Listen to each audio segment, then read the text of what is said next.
আপনারা সবাই জানেন আমাদের গরু মোটাতাজাকরণের পাশাপাশি একটি ছাগল ও গাড়ল প্রজনন প্রকল্প আছে। তো প্রজনন প্রকল্পতে আসলে সবচেয়ে বড় চ্যালেঞ্জ হয়ে দাঁড়ায় প্রত্যেকটি অ্যানিমাল থেকে সঠিক সময়ে বংশবৃদ্ধি করা। সেই বংশবৃদ্ধি করতে গিয়ে আমরা প্রায়শই একটি চ্যালেঞ্জের সম্মুখীন হই যে সঠিক সময়ে আমাদের রিপ্রোডাক্টিভ অ্যানিমালগুলো হিটে আসে না কিংবা প্রেগনেন্ট হয় না। লং টাইম যদি আমরা এই গাড়ল বা ছাগলগুলো যদি রেখে দিই আমাদের খামারে, তাহলে আমরা আসলে আর্থিক ক্ষতির সম্মুখীন হই।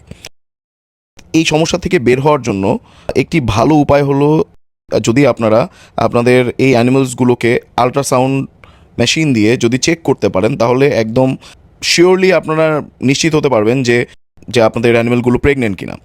সেজন্য আমরা আমাদের খামারে আমাদের ভেটের মাধ্যমে একটি আল্ট্রাসাউন্ড মেশিন নিয়ে আসি। তিনি খুব নিখুঁতভাবে আমাদের গাড়লগুলো চেক করে দেখেন যে এদের মধ্যে কোনো কেউ প্রেগনেন্ট আছে কিনা।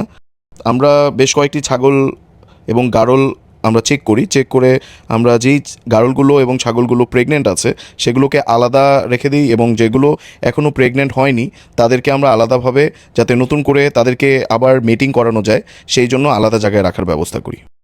আল্ট্রাসাউন্ড ছাড়াও সনাতন পদ্ধতিতে পেটে টাচ করে বেলি টেস্ট যেটাকে বলে সেটা করে মোটামুটি শিওর হওয়া যায়, বাট এটা 100% অ্যাকুরেট হয় না।